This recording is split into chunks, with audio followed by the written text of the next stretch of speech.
Well, good evening, everybody. Yes, do not change that dial. Do not get off the stream. Do not do anything else because it is Tuesday night and it is time, of course, for the Roundtable. Hey, thank you all for joining us again. It is Tuesday night. You all know what that means. Time for Let's Talk Football, the Roundtable. And as always, I'm Nick Rosario trying to steer this crazy ship that we call a show. And as always, I got my people with me. Right? It's like we are family. I got two sisters and a brother with me. We are family. So anyways, we're here. Eddie just smiles. Ready, get up and sing. Exactly. Get it, Tina. That's right. We're here again. It is Tuesday night. Please thank you all for joining us. Let us go ahead again. I'm Nick Rosario. And of course, with us, as always, is our lovely panel of co-hosts. These guys are the best. Tina, how about you? How are you doing on this fine Tuesday? What's going on? Well, I am doing wonderful because last night was amazing. Yes, it was, Another Tina. win Yes, in the it hall. was. I know you're happy. I see you got that. Tina, that's how you know that Tina's feeling extra happy today. She put a hat on. Tina, in the history of this show, I was has never actually put a looking hat for on. my Santa hat The with Santa the hat Denver last D year, okay. on it, but I couldn't find it. Right, but she's got the Denver hat on today. She's proud. Her Broncos are 8-5. Everything's great in Denver land. But yeah, we'll talk about a little bit more about that later, Tina. Anthony Handy, how you doing, sir? What's going on in your neck of the woods? I'm hanging out with y'all, having a good time. It's gotten cold in Oklahoma. I didn't know it was supposed to get this cold in Oklahoma. Nobody, a pimp was not ready. You know, just like Chicago, I get my coat from here for here. It's gotten a little cold here, but other than that, I joke, but things are going great. It's been a good week so far, and this is one of my favorite parts of my entire week. So I'm I'm stoked for the show, and as always, I am very happy to be here. And there we go, folks. That means the show can officially start once we've heard that. Right, yeah, exactly. It's my favorite part of the game. Yes, it really is. And of course, Delilah Crespo is with us. Delilah, how are you doing? How's it going? Hey, what's up, everybody? I'm doing great.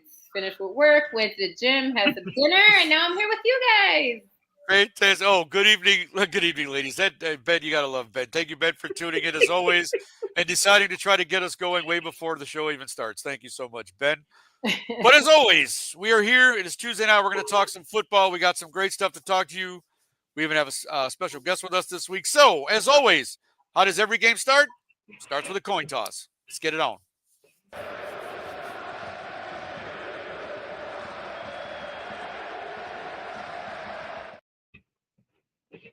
All right. Well, thank you for coming back with us. Glad you didn't go away.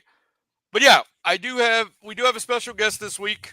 This is a gentleman of mine I've known for probably 22, 23 years.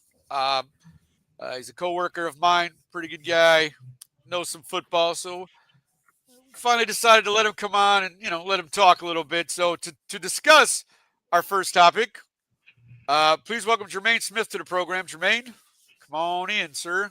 There you are. Hey. There you go. What's going on, everybody? How you doing, Jermaine? How's it going for you, sir? I'm good. Thanks for finding me, allowing me to voice my opinion on your show. I mean, Sure. it took forever, but Hey, so I'm finally here. See that? Okay, I know. Yeah, Jermaine's been asking me for a year to come. Yeah, exactly. No, come on, I can take it. I'm a big boy. Let's go. All right.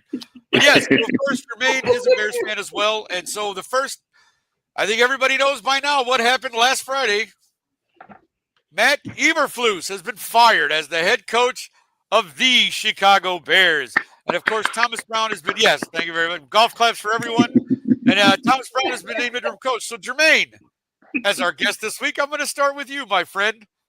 How do we feel about Matt being fired? We'll start with that. We'll get to the other part later. What do you think about the Eberflus firing? I am so sad. I'm really sad. I'm going to tell you why I'm so sad, because it actually should have happened when they lost to Washington.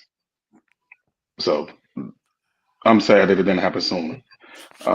This guy, he is not a head coach. He shouldn't have never been a head coach to begin with. He was a good defensive coordinator. He helped us put a streak together at the end of last year, but he never took control of the room. In my eyes, like, I don't think they really respected him as a coach. They more looked at him as like a friend or whatever. So Yeah, it was time. Especially after the last game, when Jalen Johnson pretty much just said, "I'm tired of it. Like I'm sick of it. Your decision making is not on key. Like you're freezing up in the big moments. Like it's not what we need in this town." So yes, he deserved to get fired, and he should have been fired a while ago. I can't disagree with you there. So as a matter of fact, I said you and I talked many times. I didn't think he should have came back after last year, but again, Oh he did, and yeah. now we are where we are. Right? We get up, but Yep. again, Hmm.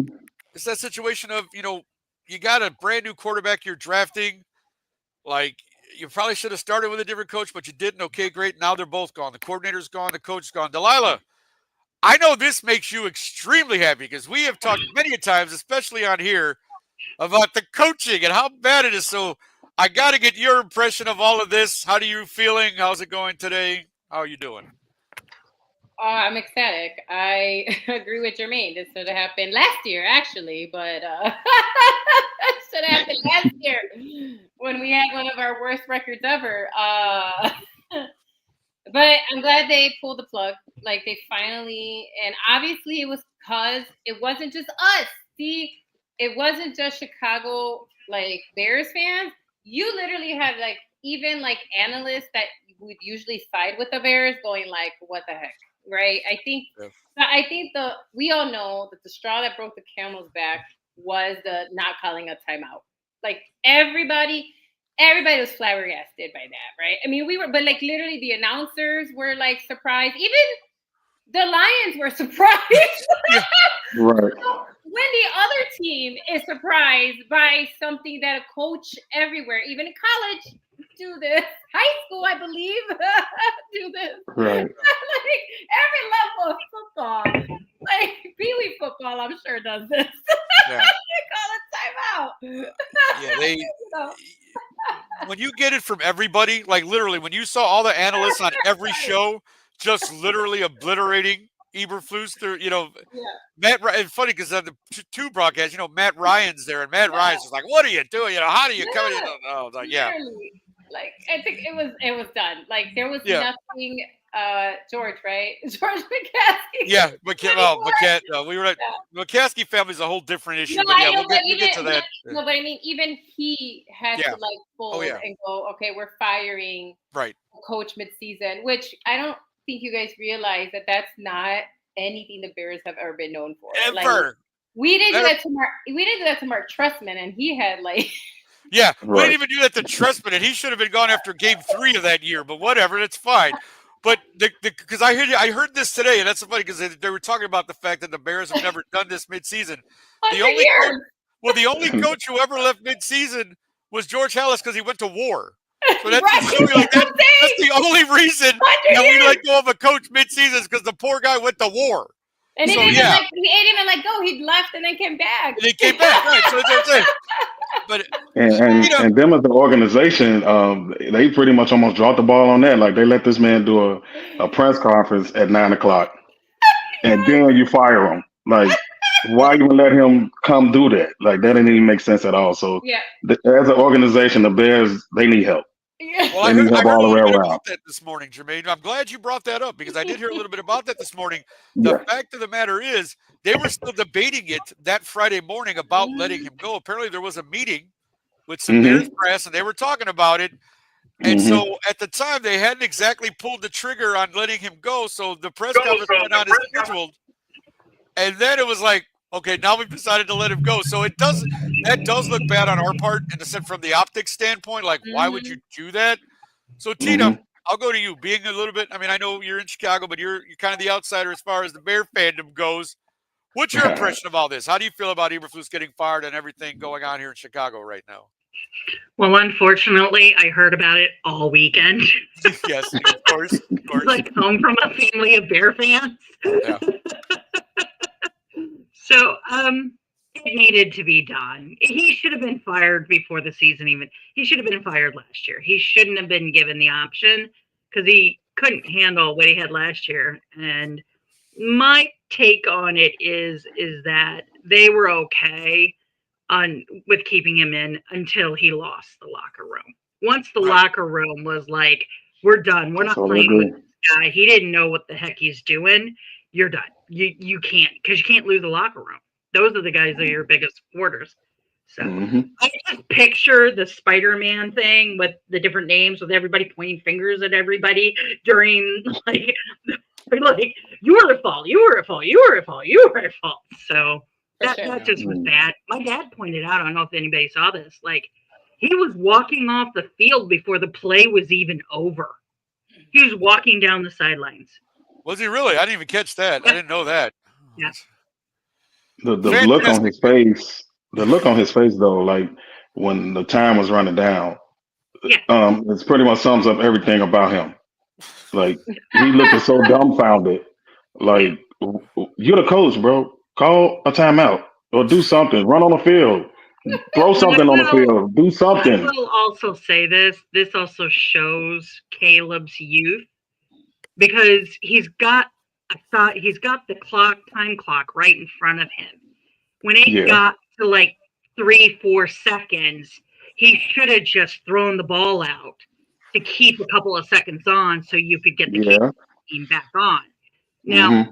says he wasn't told about that, but my answer to that is you've played enough football. You know you need a couple of seconds for a field goal. So like he Right. should have just thrown it out. But if you listen to his press conference, he was saying like, if I was a second year player, then yeah, maybe I know to call a timeout. But I'm not going to step on the coach's feet. They should is that what- know pretty much. Yeah, he said that right after the He's game. He not said it. wrong. Yeah, he's Right. right. He's not wrong, but I think he wanted him to be gone anyway. That's why he did call a Oh timeout. yeah. Yeah. Okay. I mean, He's essentially throwing his coaches under the bus. absolutely. Yeah. It's my fault. It's all your fault. Right. I mean, news came out because everybody's always paying attention that like after that happened, Caleb Williams had a private conversations with Poles. And because remember, he didn't want to come here, and I didn't blame him at the time when people were like, "Oh, No. he's being whatever," and I said, "No, he's right. he is He right." was very vocal. He did not want to come here. Yeah. At all. Yeah, I actually defended that because we were like, "What do you mean?" I like, and we did it to like it's the coaching. Like, look what we did to Fields. Like, Yeah, what I mean? Like, I was like, So he took it into his own hands. He Yeah. was throwing Yeah. terrible balls. Like I watched them at USC. Them balls he was throwing like that when he was off target like that. I've never seen that from him. Like, and I watched a lot of football of USC last year. He wasn't off target like that. I think he just didn't like the coaches, and he was doing something to get rid of them. So man, So Jermaine's saying he's tanking on purpose to get rid of yes, Everett. Yeah, there it is. Right. Hey. yes, he We wants should have it in every sport. wanted control of the team. So yeah, he figured, I guess I'll throw this season. I don't know. Exactly. Handy, thank you for joining us back again, sir. We hope your technical issues are fixed, my friend. I'm hoping so too. Yeah, your impression of all this. I mean, Eberflus is gone now. You've heard us all chatting about how we feel about it. What say you, my friend? Yeah, do you agree with Jermaine? Because I know you watched a lot of college, just like Jermaine did, and you. Caleb Williams is an absolute beast in college. He played his last Yes, year he here is. at Oklahoma. It was like the offensive line had just basically gone, well, this kid's getting all the NIL money. I'm not blocking. Caleb Williams was blocking, hiking the ball to himself, throwing touchdown passes, running on the sidelines, grabbing the pom-poms and cheering himself on. He'd run on the sidelines and fire the rifle. Boom, he'd run up in the stands and play, run up in the stands. And then run back on and kick the extra point. And now, all of a sudden, he doesn't know how to play football. Get the hell out of here. Exactly. He is giving Chicago the television and NFL friendly version of the terrible awful. That's what he is doing in Chicago right now. I totally agree with you. I definitely agree with you on that. Oh man, you gotta. No. I mean, again, I think we're all in agreement. It was time for Eberflus to go. The Bears have moved on.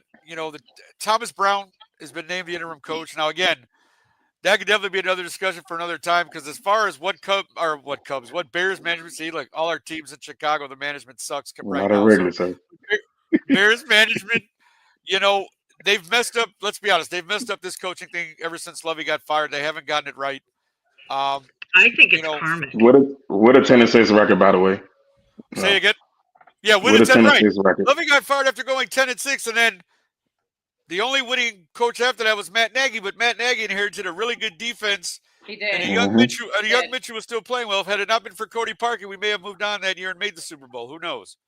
Double Yeah, doink who will knows? always haunt us. Just saying. Yeah, you know what I Double mean? Like doink. that's gonna haunt us forever because that was our end. You know, Mitch had a pretty good year that year, made the Pro Bowl, yada yada, all that good stuff. Yeah. I bet And you he got Cody ruined. Parkey would have made a great triangle player. He would have hit all the sides on it. Oh man, that's hilarious. But yes, let us move on real quick because there are some other coaches that are on the hot seat. One in particular, I think that's really on the hot seat personally, and let's put that one up first. There, Mr. Sean, is Doug Peterson in Jacksonville. Now, again, Peterson to me, I had high hopes for this guy coming into Jacksonville in 2022. I mean, they finished 9-8. They started all slow, finished 9-8. Right? Everybody remembers the 27-point comeback in the playoff game against the Chargers out of nowhere to win that game. And they lose to Kansas City in the next round only by 7 points. So I mean, you had a lot of high hopes there in Jacksonville. And then the next year they go 9-8 again. But they started out 8-3 and finished 9-8. So they started to tumble, really collapsed at the end of last year, missed the playoffs on that last week. And right now this year, again, I know they've had some injuries, but they're 2-10. And again, as a Super Bowl champion, as a coach. But Jermaine, I'll go to you. Do you feel like with a 20-26 record after 3 years and everything that's happened there, Doug Peterson going to be gone after this year as Jacksonville coach, or what do you think? Well, it depends on the ownership, but I think he should be gone. Basically, as far as the expectations for that team, Trevor Lawrence, they paid him. He's the second, third highest quarterback paid right now, and he's nowhere near played up to that potential.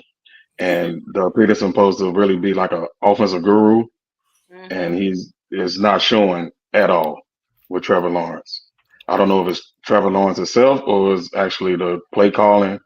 When I watch him, I think it's more Trevor Lawrence than the play calling. Yeah. But yeah, he had to win. I mean, they brought him there to win. Like you say, he went to a Super Bowl. He's a Super Bowl coach. Yeah. So no excuses. And the defense was pretty good. And they tailed off. So that's also on coaching. Yeah. No, we've talked a lot about that with other teams. Exactly. Hey, Andy, how about you? Doug Peterson in Jacksonville. You got an opinion on this? I said it before. I'm going to say it again. There is a 2-word. The problem in Jacksonville can be summed up in 2 words. Shahid Khan. I just looked this man's picture up. I know who he is. I've never seen a picture of him. Imagine a wrestler with the Heartbreak Kid with the slick back ponytail and the Iron Sheik mustache. This dude is a billionaire tycoon who's like, I like American football. I'm gonna buy. I don't know why I make him sound like somebody from Texas. But I like America. Well, I don't want nobody trying to cancel us for me doing the other accent. I like American football. I get why you didn't want to do the accent of his country. But go ahead. I like American football. I think I'm gonna go ahead and buy myself a football team. Well, let's see. Jacksonville is hot. Yeah, the wind blow through there sometime. We get some hurricanes, but I'm gonna buy that team down there. Ooh, and they got a nice tall boy with long blonde hair. I bet he could throw the football a country mile. So we're gonna put him on the team. What? We need blockers for him. Yeah. Oh, we don't need none of that. I got $13.5 billion. We'll find him somewhere several years and one concussion later. Oh, yeah, exactly. There you go. Can't argue with that, my friend. So, yeah, I mean, again, I feel like it's sad to say, but again, underachieved greatly. You're 2-10 this year. You're absolutely going nowhere. Trevor Lawrence took a nasty hit yesterday by I always forget the guy's Cherise. Like it just, I mean, it's just going. It's just not going well at all, Jacksonville. It might be time try to turn that around and salvage what you have and get rid of what isn't working. So. We'll be interested in that. I'm going to go, Delilah, I'm going to go to you with this one. Let's go to the next coach, Brian Daboll, which is a guy I know you were a fan of, Delilah. I mean, here's a guy who's also in a terrible situation, right? Like you win Coach of the Year in 2022, right? You get the Giants to the playoffs. You finish 9-7-1. Then the next year you're 6-11, and before you know it, they've traded off your best, or they traded off your best player on your entire team because they paid Daniel Jones all that money. And then this year, you're currently 2-10, and you get rid of the guy you paid all that money to, so you couldn't pay Saquon Barkley. And now it's just this thing is such a mess. And Daboll could be the fallout guy here. He's got a record of 17-28-1 now as a head coach there, and it's only 3 years in. But what do you think about Brian Daboll and the Giants? Is he on the hot seat here? Yeah, I think so for sure. And yeah, it's kind of sad because he did take a Giants team that, that wasn't that great, which is why Saquon left, and, made a good run for it. But I don't know if it's him per se or that the team just sucks. No offense. Like, like, what do you do when you have like Danny Dimes, and then after that you thought Mr. Cutlets was gonna be the guy, and then your number one like running back goes to literally the rival team in the same division and is murking everybody. Like, and is lighting up everybody. Exactly. That's what I'm saying. Like, just murking everybody, just running through everybody, leaping over folk. And so, backwards, by the way. Yeah, exactly. And so, is it Brian the Bull or that his team just sucks? Yeah, well, see, that's the thing too. Like, how do you? And then you bring Drew Lock in to be your backup, but then you still go to Tommy DeVito. Like, I didn't get that either. Like, what is that about? Like, why even bring Drew Lock here? Like, it was pick me. Pick me. Pick me, right, for real. Yeah, I just think that the Giants are obviously on a rebuild, and they literally need everything. Like, it's a fire sale. It's a fire sale. It should be a fire sale. I agree. Like, they need everything. They need defense. They need offensive weapons. They need a quarterback again. So it's just, I feel like they were not going to quite fire him yet. I don't know. I don't think they'll fire him. I think that they, and obviously the other person that was on the hot seat was the general manager because all this stuff started coming out about his decision making. Yeah. Hard Knocks got him. They caught him. Right, just like Hard Knocks. Yeah, I think more people are. I think to me, Giants fans are more mad at him than the coach, right? True. The general manager is the one that picked Danny Dimes, right? The general manager is his son. It came out. His son was like, "Oh, you should trade up for Jaden Daniels." Yeah, exactly. There it goes. They didn't do that either, right? That didn't happen either. It was like 17, 18 or whatever. it's like telling him, like, no, Dad, like, he's a beast in college. And like, exactly, right? What are you going to do? Like, no. So out of the mouth of babes. Yeah, I think, for me, I think the general manager is more in the hot seat, especially with all this being leaked versus Brian DeBoer. Yeah, I agree. Like, it's just it's a bad situation all the way around in New York, and I just don't. And again, a lot of times the coach can be the fall guy, even in a situation like this where it's probably not entirely his fault. I mean, you coach what you're dealt as well. Like, you're playing with, what he's playing with. It's just, it's really sad. That'll be all for that talk. Let's go to Tina with our last one. Tina, Dallas Cowboys, right? Like, Mike McCarthy. But here's the thing with Mike. This is why I want to get your opinion on this. He's 47-32. This is his fifth year there in Dallas. Obviously, we know he's gone 12-5 the last 3 years. But Dallas has looked atrocious in the playoffs. That horrible game, Green Bay. And who could ever get that image out of their mind of that last play against San Francisco where Ezekiel Elliott ends up on his behind after they tried that trick play at the end of the game? It's just horrible. Oh, dear God. Yeah, exactly. What has happened there in Dallas? But again, fifth year in, you're 5-7 this year. Dak's been hurt a bunch. You gave him all that money, yada, yada, yada. Is Mike McCarthy on the hot seat here, Tina? He should be, but we know that Jerry Jones will be like, yeah, why not? If we say left, Jerry goes right. That's just the way that it is. That is true, though. You got a point there. It's just amazing to me, though, that because Jerry is such the presence there, like, we all know that, he's the mouthpiece there. Let's be honest. Jerry pulls all the strings, this sort of thing. But I mean, your Cowboys haven't been good basically since you fired Jim. I mean, you had Barry Switzer. They won the one Super Bowl with Jimmy Johnson's team, fine. But you haven't done anything since then with anybody you've brought in. And you brought in Parcells, you brought in other people. Like, this just hasn't worked. and I don't think it will until somehow Jerry lets go of the reins of this team and he no longer is the owner. Because I just don't know what you're going to do there in Dallas, and it's a shame because Well, at one point they were very. It's going to be yanked from his cold, dead hands Yeah, probably. by his daughter, who will then sell it off to somebody. Yeah. Yeah, and probably. I'm actually defend Jerry. You Okay. guys. I want to hear this. Go ahead. I mean, I'm No, not saying seriously, he's not, I'm a he's def- a good manager, and the team yeah, makes a lot of money and stuff. But yeah. He's a great salesman. $1 billion playing. He's more Vince McMahon than a NFL Exactly. owner.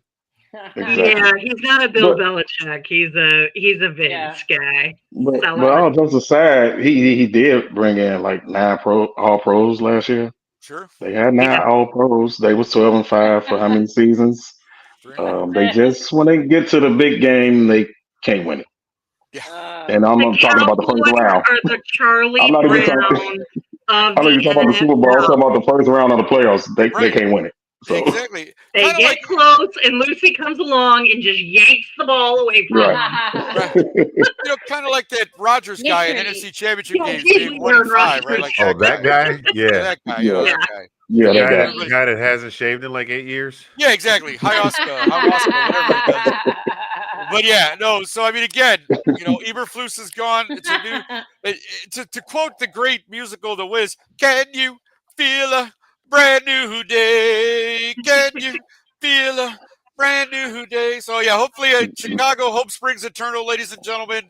We're going to get a new coach. Obviously, Thomas Brown is the interim. He's got 5 games, probably as an audition to see if they want to offer the job to him or go somewhere else. So we'll definitely be talking more about that in the coming weeks.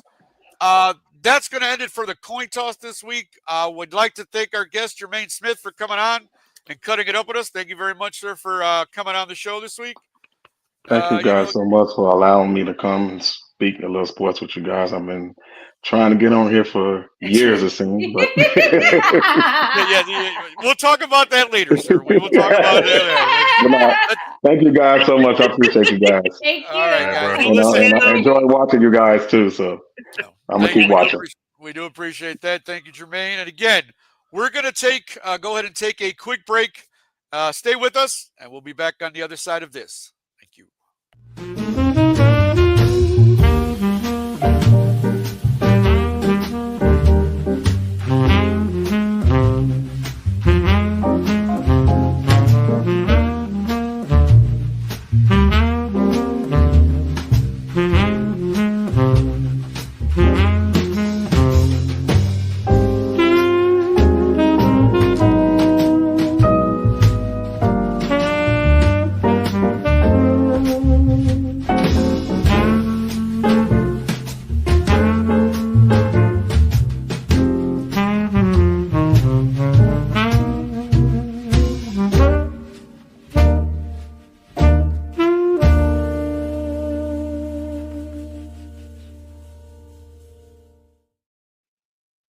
All right, ladies and gentlemen, thank you for coming back with us. That, of course, is Anton Benton, our guy, Awesome Artisans. If you're in the greater Virginia area over there on the East Coast, hit him up. You need home repairs, roofing, siding. I saw him redo his whole parents' patio or something. Like, it's a great job. So if you need something, you need some work done there on the East Coast, Virginia over there, call Anton Benton. All right, let's move on to our table talk segment. Let us get into some stuff here because, again, we're going to be talking our teams this week. So we're going to start with Mr. Handy and his Falcones. Now, Handy, here we go, man. I don't want you to, I'm going to try to be sensitive. I want to be sensitive to you when we start this because Falcons are sitting here at 6-6, and you got 5 games left, my friend. Can they rebound? Because now you're tied with the Buccaneers for the division. But again, I know you guys have beaten the Buccaneers, if I'm not mistaken. So what saith you? Can your Falcons rebound, my friend, here, make a run in these last 5 games and get it to the playoffs? What do you say?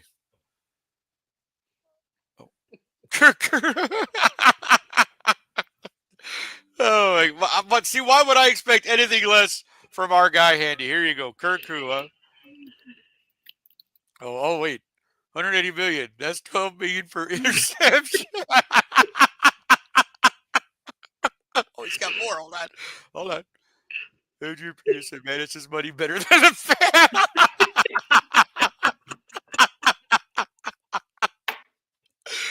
Okay. Oh, you got more? All right, here we go.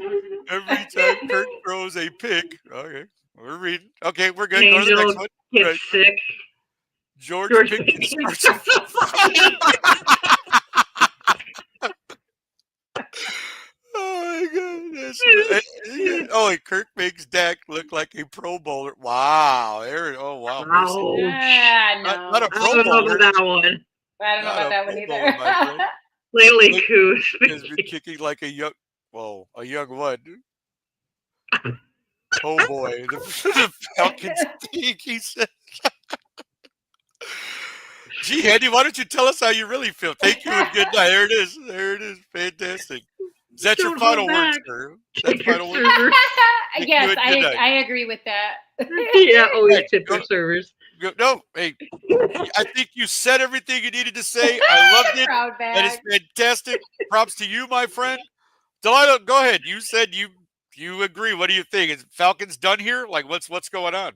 No, I don't think so. But I was laughing because the whole time he was doing that, I was just thinking about Love Actually. It is a Christmas Yeah. season. Oh, yes, Uh, that's okay. So I was like, this is Love Actually. Except like he's brokenhearted over his team. Over his team versus trying to get a married woman because people forget that part of the movie. Exactly right. No offense. People are like, it's not romantic. Oh, she's married. But anyway. Oh my god, that's funny. So sorry, off the rails. It's okay. No, that's okay. Go ahead. No, Off the rails seems to work for us. Yeah, exactly. No, I don't. I would not put Penix in just yet. I understand when this happens, like you that's like your gut reaction is like, oh, let's put. And I just don't think that's the right call. I've seen Kirk Cousins bounce back again as someone who's had him in the same division for like how many seasons? I've seen him bounce back before, and I still think with 5 games left, I think you still have a shot at it. And so I would not count out your Falcons yet. That's all I'm saying. But I understand the heartbreak. I get it. It sucks. It's a struggle. I'm not saying not to feel bad, but I do believe your team still has a chance. Yeah. Well, Tina, I'm going to throw this at you because, again, Falcons and Buccaneers are both 6-6. Here's the remaining 5 games for both teams. Falcons got the Vikings, the Raiders, the Giants, the Commanders, and the Panthers. So that's their last 5. Buccaneers have the Raiders, common opponent, Chargers, Cowboys, Panthers, another common opponent, and the Saints. So they almost look about even in terms of schedule the rest of the way. So this will come down to whatever team. Look at Handy's like, no, I don't know about that. But Tito, what do you think here? Can the Falcons in these last 5 games make a play here and end up winning this division? Because I got to feel like the only way they make the playoffs is to win this division at this point, given how the NFC North is pretty much going to send 3 teams. What do you think, Tina? I agree. Like they got the Raiders are coming in, and so far the AFC West seems to have the AFC South number. Yeah, they have though. That's true, right? That is true. The Commanders are going to play them pretty well. So Panthers and Giants, they could probably win, and I think the Vikings game is going to be difficult. So they got a hard road, but it could happen because I mean Baker didn't have the greatest game yesterday. They pulled it out and Baker style all the time. Oh, yeah, Sean, we know. We are right. Sean wants everybody. Sean's like, we want everybody. Everybody's coming. See, Hendy's not taking his bag off because he knows. Hendy knows something. He's keeping that bag on for a reason. Sorry. I couldn't focus. You know how like you couldn't focus on him when he was doing the platypus? Yeah, platypus man. Sure, exactly. You like it? You like it? With that thing on. Do you guys remember? Again, this is why I keep kind of chuckling at what Handy is doing. There was a movie in the 80s called Night Patrol with the unknown comic where the guy on stage would wear a bag on his head as he did his stand-up routine. Does everybody remember this? Yeah. I remember the comic. The comic. So every time I see Handy like that, I just think of the unknown comic and just the bag on the head of the whole bit. But yeah, I mean the Falcons. You know, Handy, I was really high on you guys when you started out. I was thinking, oh, Kirk Cousins looks like he's ready to play and all this and this, and then disaster kind of struck. You guys are now tied with the Buccaneers for the division lead. And again, You got some common opponents here in the last 5 weeks, and again, the Vikings are playing really well. You got the Commanders as well. So I mean, it could be a hard road for the Falcons. I'll be interested to see how this plays out, but I'm not going to lie to you. I still want to believe in your Atlanta Falcons. I mean, if Kirk can, just get it in. You still got, Bijan, and you've still got Pitts, and you've got, your defense is pretty good. Like, I'm going to ride with Atlanta and say that they pull it out and win the division. So that'll do it for Handy's Falcons. Let us move on to another team that is definitely a little bit of a surprise this year, according to what their early preseason prediction was. We'll go to Tina's Broncos next. Tina, your Broncos sit in a pretty good spot here at 8-5. You're the number 7 seed in the playoffs in the AFC as of right now, as of today. How are you feeling about said Broncos? Your team there. How are you feeling about this 8-5 and moving forward? We've got some issues that we have to fix, and as last night's game showed, but kind of as I was telling you guys earlier, there's a reason why Jameis, or Seamus as I'll call him, was able to put up 6 touchdowns on us, and Jerry Jeudy got 235 yards against us. It's called the second half of our starting cornerback, although as I refer to him as White Lightning and other people do, was out because he got injured a week ago. Right. So you're going to throw to that side. Like, why they sat there and said to themselves, oh, you know what? We don't need Surtain to cover Jeudy the entire game. We're going to let the rookie do it. So he's not really a rookie. Wallace wasn't a rookie. He's a 6-year veteran. I got you. Yeah, there was some issues with that game. The first half blew. I'm not going to lie. And if we played that game like it, I was going to say that probably playoffs would be pretty rough for us. We've got the bye. Yeah, I think we're you guys are on the bye this week right now. But I will also say this: the defense came back and got 2 pick sixes and another interception. So that was a high-scoring game last night. It was a fun game to watch. If you didn't watch it, watch the highlights, because it was like back and forth for a while there.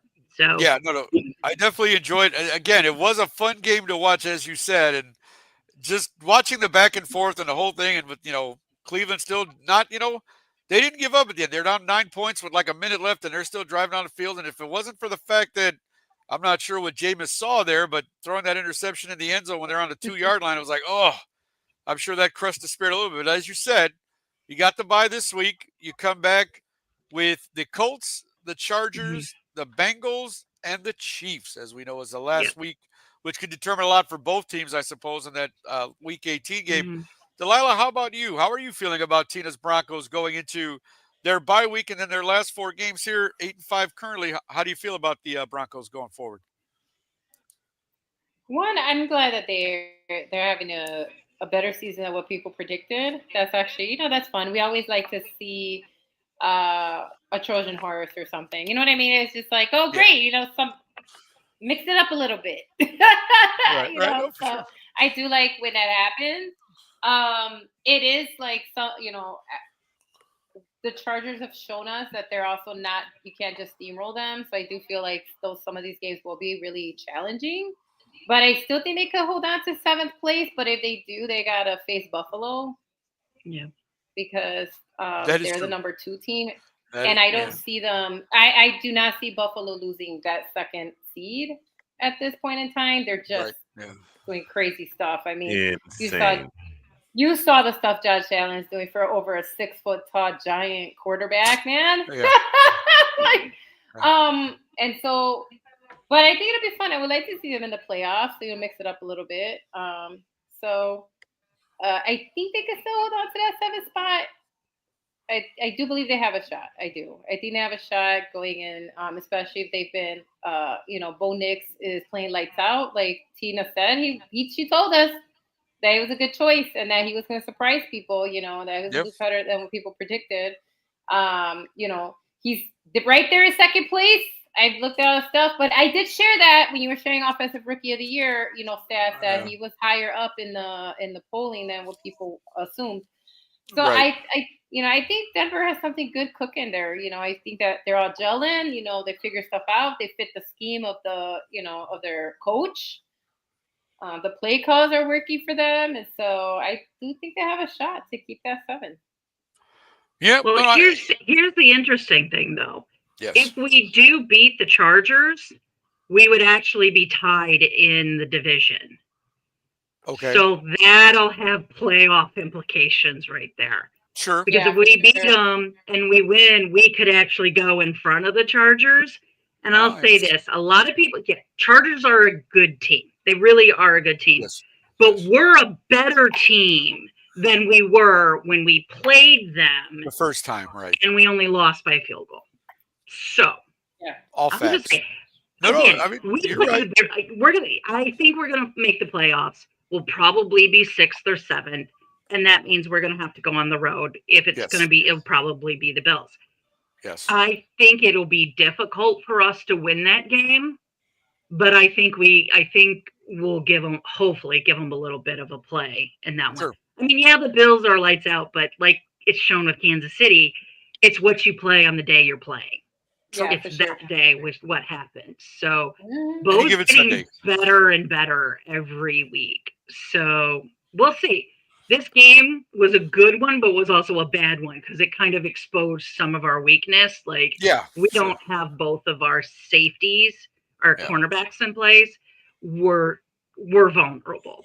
So we'll see. But this just goes and shows you how good of a defensive coach Vance Joseph really is. Like he's got those guys playing. I don't know if did you guys see the part where they on the broadcast they were going and showing the defensive defense was like arguing with each other and like pointing fingers and like this was you, no, that was you, and they just kind of pulled it together. Well, I mean, some of those passes, you're just like, why is that dude open that much, or why is there no coverage on the back end from a safety or something? Like, what is going on over here? I think Troy had it right. There was some blown coverages. I think some of the 100%. Younger guys, because there was a couple of rookies out there weren't quite sure where they were supposed to be, and for some reason they weren't giving. Like Jerry Jeudy, you can cover him with a cornerback, but you need some safety help too. Yeah, 100%.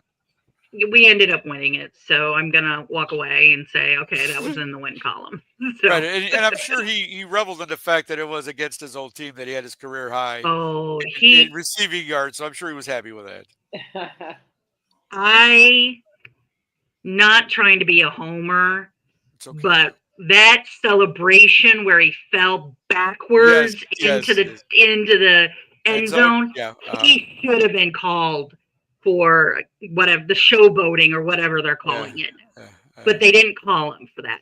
But did you see the interview with him after the game? I did not actually. I did not. He was because the reporters are going to ask him exactly what happened. Yeah. Like, how do you feel? Like, he's like, it doesn't matter. We didn't win the game.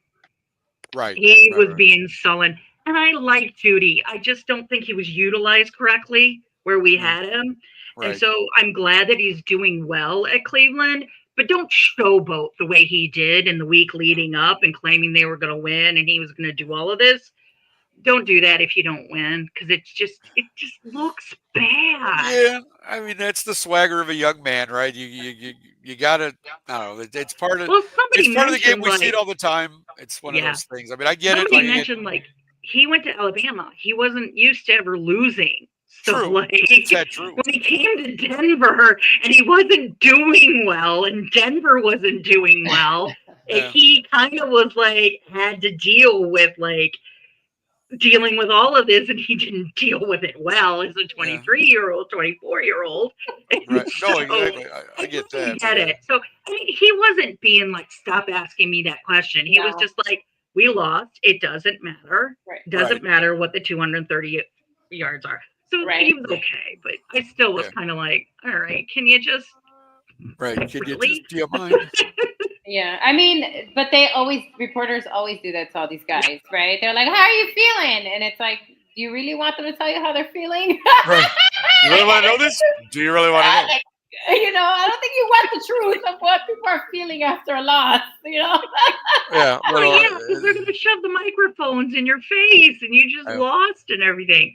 What I did think was a neat little statistic. I don't know if anybody picked up on this. So, Bo Nix went to talk to Jameis after the game, and they asked Bo what they talked about.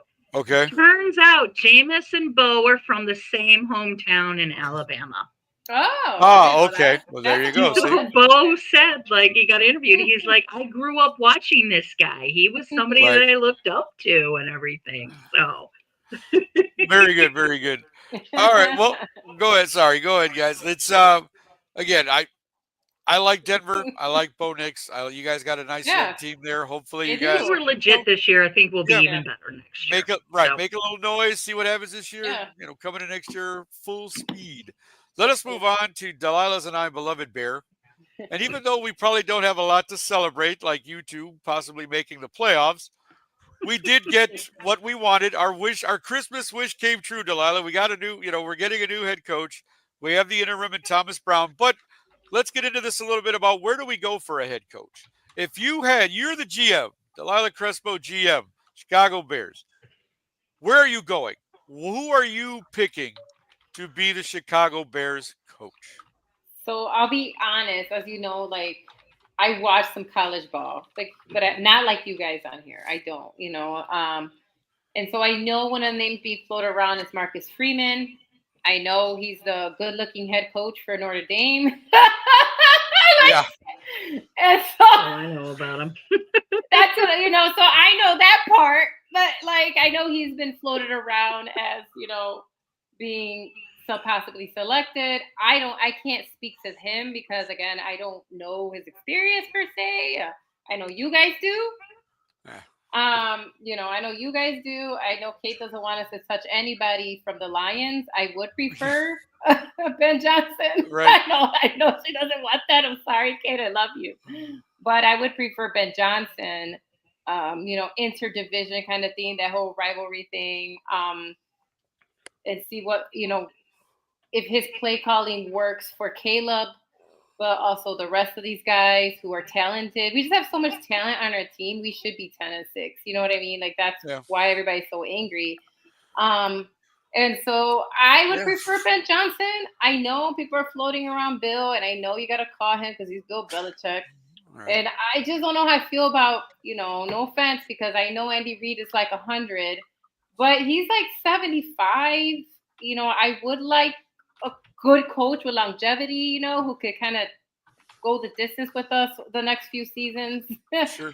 Not, no, I get it. I know he's Bill Belichick, but I would prefer to go in another direction, a young, talented, offensive coordinator that could come in and give us, really work, not just with the offense. See, I like what Harbaugh said about how important an O-line is. He said that's the most important part, because if you have the guys who can block, it doesn't matter. I mean, we like the talented quarterback, but you know what he's saying? That's the most important part, is the offensive line. It's making sure you have these big guys that are fast on their feet, that can block, that can hold the defense back, right? And so we need somebody with that type of mentality, because that is another huge part that hasn't been, and it upsets all of us for the last, I don't know how many seasons.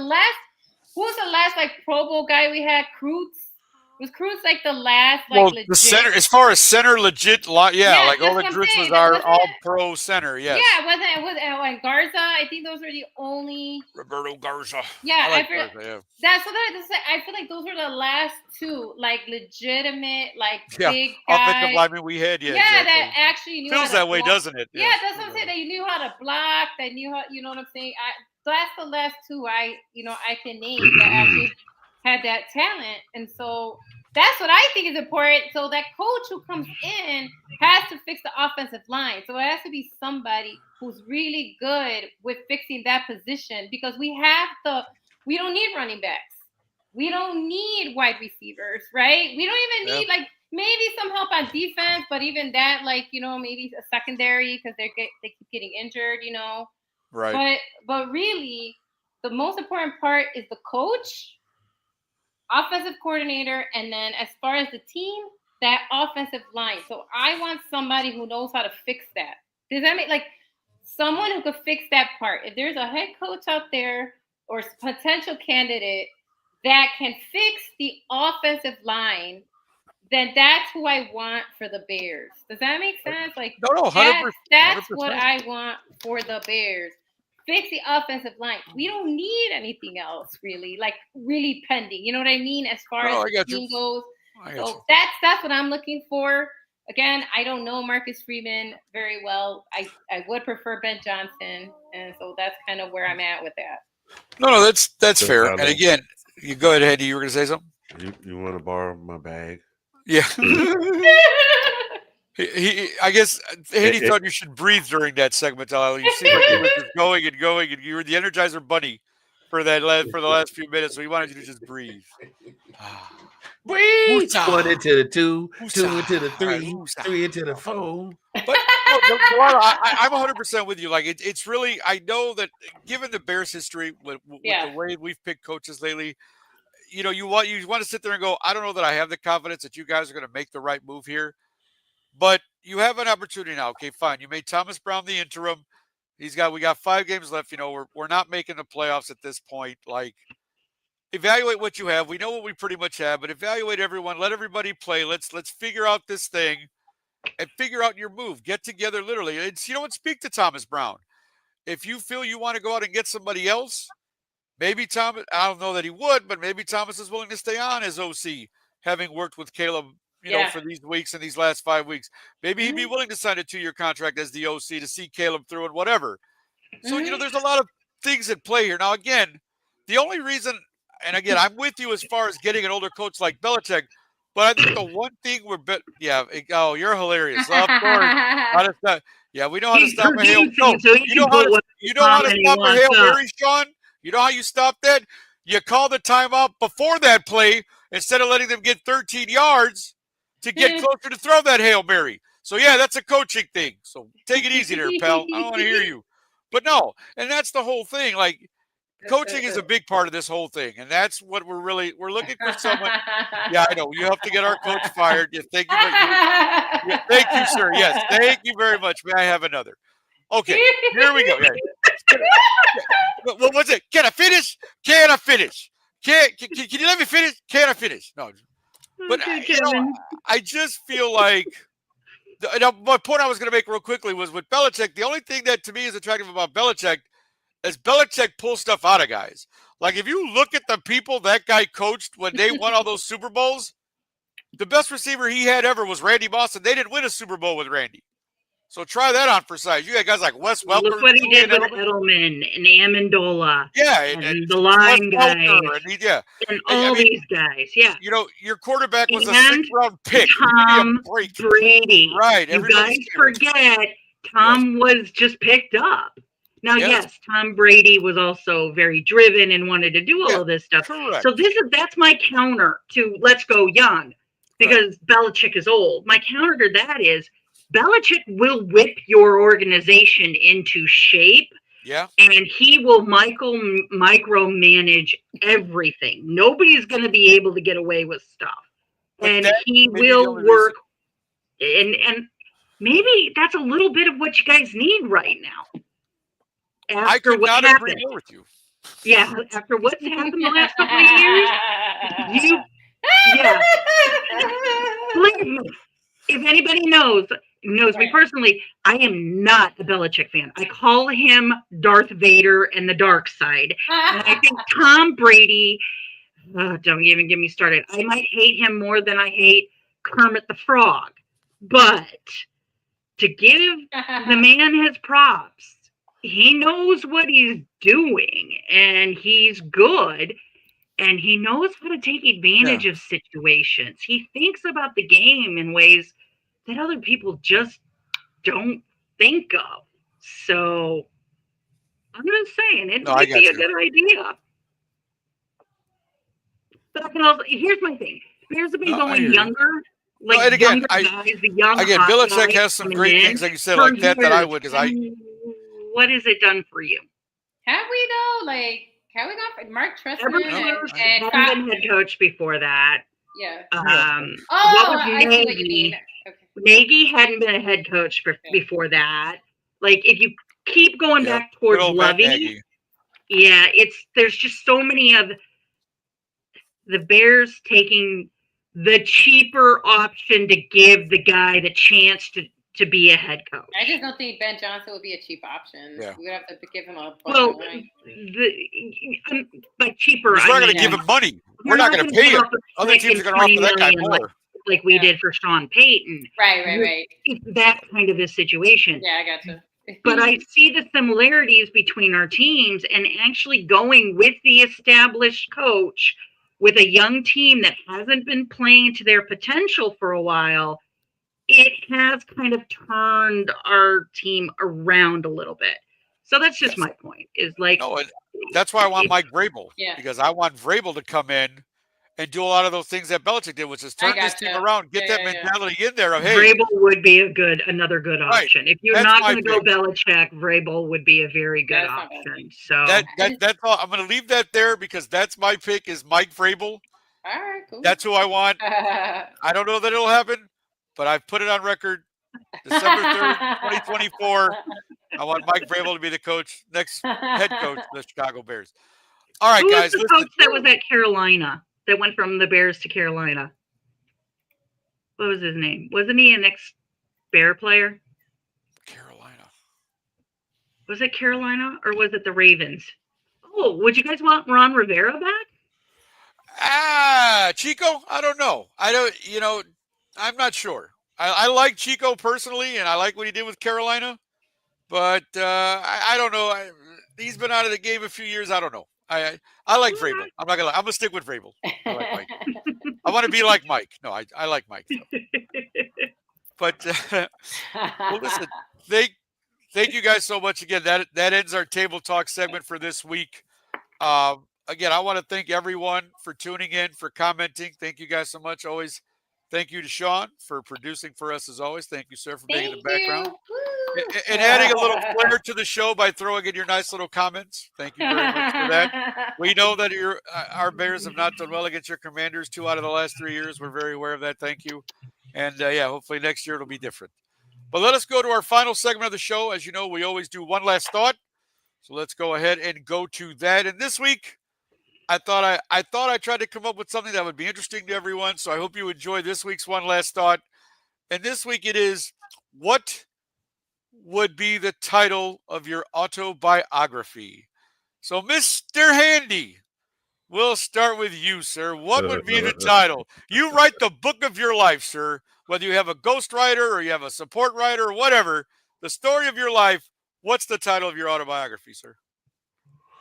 A Day Inside My Brain, a.k.a. Don't Go In There. It's Dark and Scary. Well, I can't argue with that, but okay. So you want to expound a little bit on that, or you just going to go with that? Do you not? We do a show together every week. I think that speaks for himself. I think and it speaks for himself.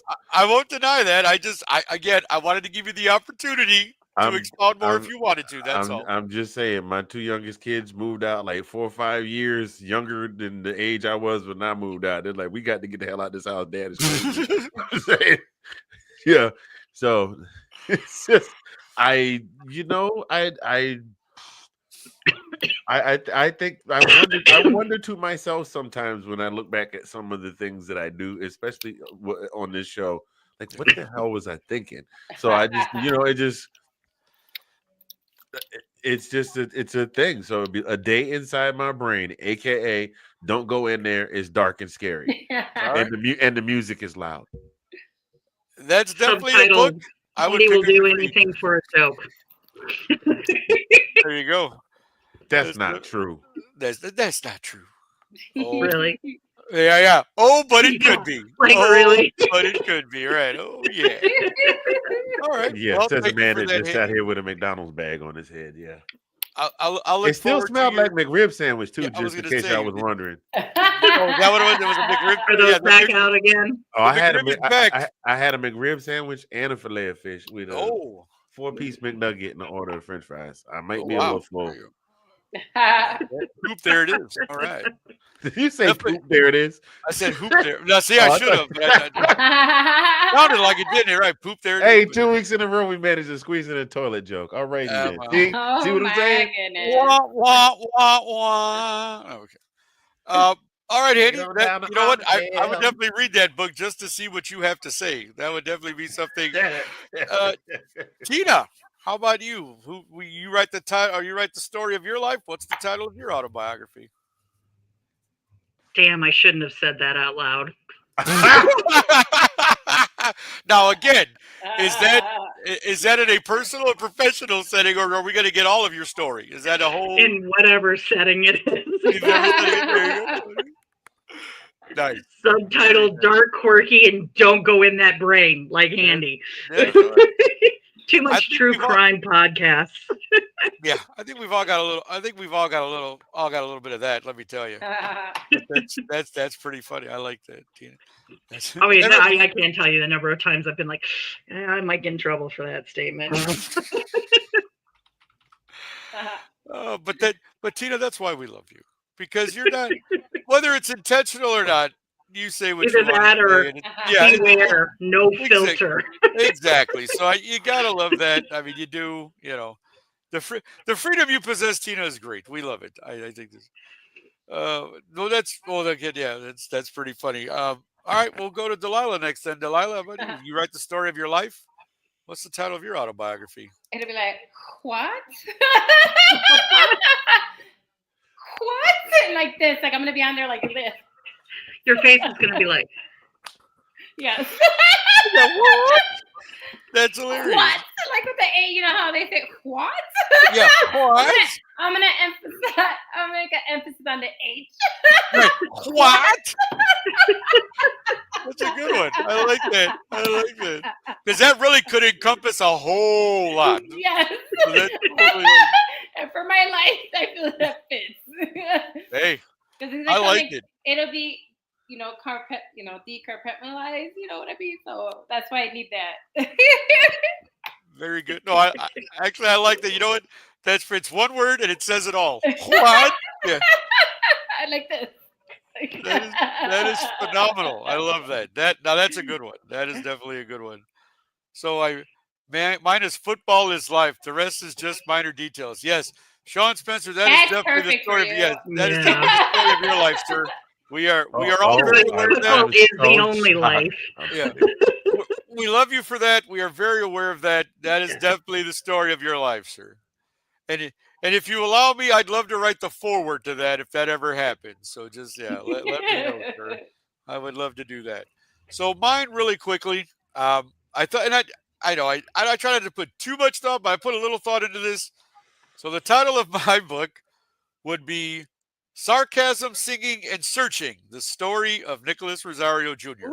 Because I feel like I'm a sarcastic guy. I always have been. I get it from my father. I've been Really? hearing that- Yeah, I know. You would have never guessed that one, right? Exactly. My No, mother's been Delilah, telling wait. me What? what? Yes. What? See? Perfect. Exactly. Yes, I really said that. Yes. Did he just do it? Yeah, and again, the sarcasm thing is there. It's prevalent. Everybody knows it. My mom has been telling me since I was a young boy that I'm just like my father. It's exactly where I got it from. It is that. The singing, I think that goes without saying as well. Anybody knows me, I will just pop out and sing at any given moment. Doesn't matter where the situation is. If somebody says something and I associate a word with a song, I just start singing it. And the searching, that's a little more deeper, kind of in that sense, obviously, because I think we all search for stuff in life. And, being that the older I get and the more that life, the life is kind of, goes by, you just go, man, like, if I'd have known at 15 that I was going to be searching my whole life for this, or this, I might have tried to do things a little bit differently. But at the same time, if I did, I might not be here with you lovely people doing this lovely show if my life had gone differently. Right. So I don't try not to focus on that too much. But the searching part is always there. I'm always, searching for the next thing or searching for something in life, all that stuff. So I just think that encompasses the three things in my life that are really that. So I went with sarcasm, singing, and searching for my autobiography. So there you go. Well, that brings us to the end of another show. Again, we thank everybody for watching. We thank everybody in the comments. Again, thanks to our guest, Jermaine Smith. Thanks to Sean, as always, for keeping us moving in the background, sir. We really appreciate that. And so another week has ended. We appreciate all of you guys. Get him, Tina. Get him. Go Broncos. But so again, for Tina Winter, Anthony Handy, and Delilah Crespo, I'm Nick Rosario. Everybody have a great week. See you next week. But they are who we thought they were. That's a W. Let's eat one.